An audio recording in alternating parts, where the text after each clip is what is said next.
Fala galera do canal Botafogo Digital, sou Carlos Albuquerque, domingou por aqui, dia 18 de agosto, dia de clássico no Newton, que maravilha, né? Um domingo de Botafogo e Flamengo, 18h30, então nossa ansiedade vai ser prolongada até o final do domingo, mas teremos aí um grande jogo entre equipes que estão na parte de cima da tabela. Vou falar já desse jogo e de como ficou o Brasileirão, com um novo líder, espero que provisório, né? Depois dos jogos de ontem. Vamos lá, o Textor da depressão, o Textor da zoeira, brincalhão, voltou a atacar ontem, né? Nas suas redes sociais. Durante a semana vocês lembram que ele tinha colocado aquele boné azul do Botafogo, né? Que é um boné que não existe, né? Que ele criou, né? Num manequim de uma loja do nosso adversário de logo mais, né? E aí brincou tal, que até o manequim ali do Flamengo tinha virado casaca, né? E agora ele fez isso numa outra loja, dessa vez uma loja aparentemente de material esportivo ali, com um manequim todo vestido, né? Vou usar de novo aquela palavra que eu adoro, né? Indumentária, com casaco, camisa do PSG, né? Que, para quem não sabe, né? É o grande rival lá do Lyon, né? É o grande time lá da França. Então ele botou o bonezinho alvinegro e colocou na legenda, né? Que esse boné do Botafogo não tem piedade, né? E nesse caso aí veio para converter até a mais perdida das almas, no caso o manequim do PSG, Textor, modo zoeira, né? Modo zoeira. Galera, Carlos Augusto Montenegro usou as redes sociais ontem, né? Comentou, na verdade, isso aí foi noticiado pelo canal do Manel, de que ele ouviu falar que o Textor comprou ontem o Everton, né? Equipe inglesa, mas a coisa não é bem assim, né? O Montenegro deu esse spoiler. Na verdade, o Textor, de fato, né? A Eagle, melhor dizendo, está muito próxima de contar aí na sua rede de clubes, multiclubes, com a equipe de Liverpool. Porém, ainda existem algumas coisas, alguns capítulos pela frente. Por exemplo, não foi descartada a possibilidade do Textor aumentar as suas ações no Crystal Palace, né? Hoje ele tem 45%. É óbvio que incomoda a ele, Textor, e a Eagle não ser acionista majoritário do Crystal Palace, né? Clube londrino. Então, existe ainda uma possibilidade dele comprar mais ações, isso ele já tentou no passado sem sucesso, para poder ser o acionista majoritário do Crystal Palace. A gente até repara que o Textor ele é muito mais ativo em termos de Lyon, em termos de Botafogo, né? Porque são equipes em que ele, de fato, né, tem esse comando, né? Essa voz ativa. Isso não acontece no Crystal Palace, então existe ainda essa possibilidade, mas hoje o mais provável é que seja esse caminho aí que o Montenegro falou, né? Só que antes dele adquirir o Everton, né? E já existe um contrato assinado de prioridade para o grupo, né, da Eagle Football, ele precisa, nesse caso, vender as suas ações do Crystal Palace. O mesmo grupo não pode ter duas equipes lá na Premier League, né? Uma regra das inúmeras regras e leis que regem o futebol lá da Inglaterra, né? Então, hoje a tendência maior é que realmente aconteça isso. O grupo Eagle saia do Crystal Palace e adquira o Everton. O Everton, comparando com o Crystal Palace, é uma equipe maior, né? Uma equipe que não chega a ser ali, né, das principais, do top 6 da Inglaterra, mas é uma equipe que tem mais tradição do que o Crystal Palace e que é o rival direto do Liverpool, né? São ambas equipes lá da terra dos Beatles. O Everton é o rival, né? A equipe azul, né, contra a equipe vermelha do Liverpool. Então vamos aguardar aí cenas dos próximos capítulos. Inclusive o Textor também usou as redes sociais ontem para publicar uma imagem, né, do Match Day do Everton, né? Ou seja, isso dá indícios de que está muito próximo da aquisição e é óbvio, né? É notório que seria muito bom para o Botafogo, o Textor e a Igor ter o domínio completo, né? Acionista majoritário de uma equipe da Premier League. Isso aí aumentaria, óbvio, a força até do Botafogo, né? Na questão de aquisição de jogadores. Olha, você vem para o Botafogo, mas tem a possibilidade não só do Lyon na França, como também do Everton na Premier League. Então vamos aguardar. Nas próximas semanas devemos ter aí uma evolução, né? Lembrando que a 777, que estava à frente do Vasco até pouco tempo atrás, estava também nessa negociação com o Everton, acabou caindo fora e aí abriu caminho para a Eagle, beleza? Galera, vamos falar um assunto aqui off Botafogo, mas tem um pouco a ver, né? O nosso antigo técnico, tem gente aqui que vai espernear. Carlos, por que você está falando no nome dele no canal? Mas é uma notícia que tem que ser dada, né? O nosso antigo técnico Luiz Castro, isso mesmo, há um ano e pouco lá no futebol da Arábia Saudita, todo mundo lembra, né? Quando ele foi para lá, sofreu uma derrota na final da Supercopa lá da Arábia Saudita, 4-1 para o Al Hilal. Então o Al Nassr, a equipe do Castro, perdeu de 4-1 para o Al Hilal e disse, segundo o jornal saudita Al Yaum, espero que seja essa a pronúncia, o Castro foi demitido após essa derrota. A notícia ainda não foi confirmada. Caso ela se confirme, seria aí o primeiro caso aí de uma demissão do Castro, né? Ele que sempre se orgulhou de dizer que saiu dos clubes, né? Enfim, com tudo certo, sem ser demitido, né? Seria aí uma primeira vez aí para ele. Vamos aguardar os acontecimentos, mas o fato é que estamos muito bem, obrigado, o Arthur Jorge, que o Castro siga a vida dele por lá, ou em Portugal, seja onde for, né? Boa sorte aí pro Castro e assunto superado, beleza? Pessoal, vamos então voltar ao Brasileirão. Tivemos alguns jogos interessantes iniciando a rodada ontem, né? O jogo principal aí que mexeu na tabela foi a vitória do Fortaleza lá em Bragança Paulista, no estádio Nabi Abichedi, contra o Bragantino, 2-1, mas com direito a polêmica, até alguns lances polêmicos, inclusive uma entrada ali duríssima, de quem?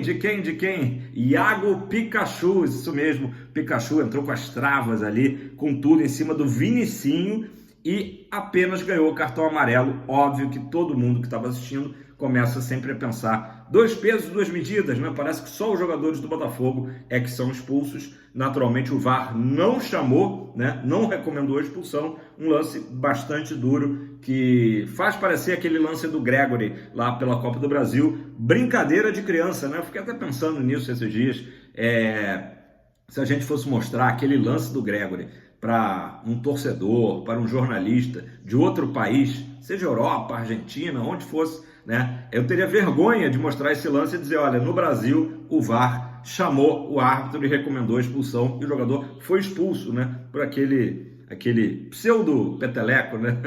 Do Gregory. Mas enfim, então esse foi um dos lances polêmicos. Outro lance também teve um possível pênalti, né? Para o Bragantino e no final o Fortaleza acabou fazendo 2-1 com o gol do Breno Lopes, lance que foi também para o VAR, né? Foi analisado e acabou sendo confirmado o gol. Com isso, o Fortaleza dormiu na liderança, né? Com 45 pontos, igualou o número de jogos do Botafogo e, por estatística, né? A primeira equipe aí nordestina a liderar o Brasileirão desde que começaram os pontos corridos no segundo turno, né? Já aí, digamos aí, quase reta final, ainda não, né? Meio do campeonato ainda, um pouquinho mais do que o meio. De qualquer maneira, uma vitória aí bem importante para a equipe do Vojvoda, né? E o Botafogo hoje pode retomar essa liderança, claro, desde que vença o Flamengo. E já anotem aí na agenda de vocês, dia 31 de agosto, isso mesmo, daqui a 2 rodadas, o Botafogo vai enfrentar o Fortaleza no Newton Santos, um sábado, 9 da noite. Então é um jogo aí que tem tudo, né? Até lá, para as duas equipes estarem ali cabeça a cabeça disputando a liderança, né? É muito importante, um jogo aí 9 da noite, né? Estaremos lá dia 31/8, né? Aí já começa a olhar a tabela, né? Eu pelo menos faço isso. O Fortaleza tem um jogo relativamente fácil na próxima rodada, recebe o Corinthians, que está patinando, né? No campeonato, na zona de rebaixamento, e aí depois sim o nosso confronto com o Lion. Outros jogos de ontem, né? Falei do Corinthians aqui, o Corinthians veio ao Maracanã, empatou em 0-0 com o Fluminense, era o jogo dos desesperados, péssimo resultado para ambos, que continuam no Z4, né? O que mais? Teve a vitória do Bahia lá no Alfredo Jaconi contra o Grêmio, 2-0, importante vitória do Bahia, e ainda teve o empate do Galo com o Cuiabá em 1-1. Dos jogos de hoje, além do clássico às 18h30, a gente ficar de olho às 16 horas o jogo entre Palmeiras e São Paulo no Allianz Parque. Ambas as equipes ali, talvez, mesma situação de Botafogo e Flamengo, talvez poupando jogadores, já que, né, Palmeiras nos enfrenta na quarta e o São Paulo vai enfrentar o Nacional do Uruguai no Morumbi, né, o jogo da volta também das oitavas da Libertadores. Só lembrando, né, que o Botafogo, passando pelo Palmeiras, enfrentará o vencedor de São Paulo e Nacional, beleza? Então, rodada hoje, 16 horas, todo mundo ligado ali para observar esse jogo entre Palmeiras e São Paulo, que estão também na parte de cima da tabela. Vou passar para vocês aqui qual o panorama desse momento da tabela, tá? Fortaleza, como eu falei, assumiu aí provisoriamente, espero, a ponta com 45 pontos, 22 jogos. Botafogo também com 22 jogos, naturalmente hoje vai ao 23º com 43, né? Podemos chegar hoje a 46 pontos. Em terceiro lugar, o Flamengo com 41 pontos em 21 jogos, tem ainda aquele jogo contra o Internacional, né, que está devendo. Em seguida, em quarto lugar, o Palmeiras com 38 pontos em 22 jogos, também com 38 pontos, o São Paulo, também 22 jogos. Então, olha só, o clássico Palmeiras-São Paulo tá tudo igual, né? Ambos com 38 pontos, apenas nos critérios de desempate, o Palmeiras está à frente. E fechando aí o top 6 aí do Brasileirão, o Bahia justamente, que chegou ontem também a 38 pontos, porém com um jogo a mais chegou a 23 jogos, né, com a vitória aí sobre o Grêmio. Galera, quem não for ao Newton Santos hoje às 18h30, recomendo, né, quem puder ir, para a gente ter aí um bom público para esse importante jogo, poderá assistir a partida no Premier, narração do Luiz Carlos Júnior, né, e comentários do Lédio Carmona e Ricardinho. Outra opção aí para a galera que me assiste de fora do Brasil, naturalmente, é a Botafogo TV, com transmissão internacional do grande Rob Porto, né? Rob Porto aí, transmissão in English. Em inglês, claro, que é um movimento que o Botafogo já faz aí há algum tempo para internacionalizar a marca Botafogo, né? E também muito legal para quem está fora do Brasil, de repente não tem uma chance aí de assistir, né, Globo Internacional, ter acesso ao Premier, então possa assistir o Fogão, essa transmissão, lembrando, né, no YouTube, só para quem está fora do Brasil, né, a transmissão em inglês. Vamos falar do time do Botafogo? Bom, o Flamengo primeiro. O Flamengo também tem seus problemas, obviamente, não é só o Botafogo que sofre aí com os desfalques de Júnior Santos, de Eduardo, de Jefinho, né, etc, etc. O Flamengo também tem seus problemas. Recentemente aí teve problemas com o Pedro e o Gabriel Barbosa, né, e o Vinha também, jogadores todos entregues ao DM, né, e naturalmente não jogarão. Em compensação, a equipe do Tite terá os retornos do Davi Luiz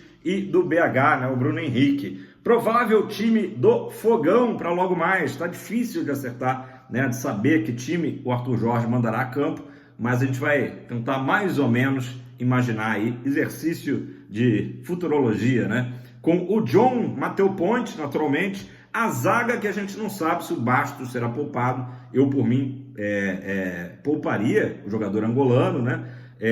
E entraria com a zaga Barbosa com S e Barbosa com Z, né? Danilo e Alexander Barbosa. Na esquerda não tem para onde correr, já que o Marçal está suspenso, então vamos de Cuiabano. E o meio de campo, uma possibilidade seria o Gregory e Tietê, ou então o Gregory e o Alain, né? Eu acho que o Alain seria uma boa pedida, já que provavelmente ele não será titular diante do Palmeiras, né? E está precisando ganhar uma rodagem. O Alain ainda não está ainda no ritmo de jogo do futebol brasileiro, então eu entraria aí com o Alain também para dar uma fortalecida ali também na pegada do meio de campo, né?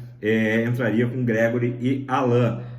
Thiago Almada, né? O nosso craque argentino, e na frente a tendência é que a gente tenha o Savarino, o Tiquinho e o Matheus Martins, né? Com a opção também do Carlos Alberto, lembrando que o Carlos Alberto não está inscrito na Libertadores, né? Então também o Carlos Alberto pode ser uma opção do Arthur Jorge para logo mais. Eu estou apostando no Tiquinho, que seria uma forma também de preservar o Igor Jesus, né? Que foi o nome do jogo de quarta-feira passada para o confronto lá do Allianz Parque. Galera, é isso por hoje, 15 minutos, ótimo domingão para vocês. Vai ser difícil a gente se concentrar em qualquer outro assunto que não seja Botafogo e Flamengo, né? E volto a dizer, se você ainda está na dúvida se vai ao jogo, garante seu ingresso, tá? Ainda tem, acho que só a Leste Superior que tá esgotada ou está próxima disso. Então tem vários setores disponíveis. É um jogo importante, é um clássico, é uma vitória que vai valer a liderança do Botafogo, né? Retomarmos a liderança do campeonato e também abrirmos vantagem para o próprio Flamengo, né? O Flamengo é uma das equipes que disputa o título com o Botafogo, uma chance da gente abrir aí uma gordurinha de 5 pontos, seria fundamental, né? E é isso, galera. Tamo junto, aquele abraço. Não esquece de deixar o like. Se inscreve no canal se você está conhecendo o canal hoje, né? Caiu aqui de paraquedas e curtiu o conteúdo. Se inscreva, faça parte da família Canal Botafogo Digital e me segue lá no Instagram. Mesma coisa, @Canal Botafogo Digital. Faça parte da família. Tamo junto, aquele abraço. Fogão pra cima, vamos ganhar!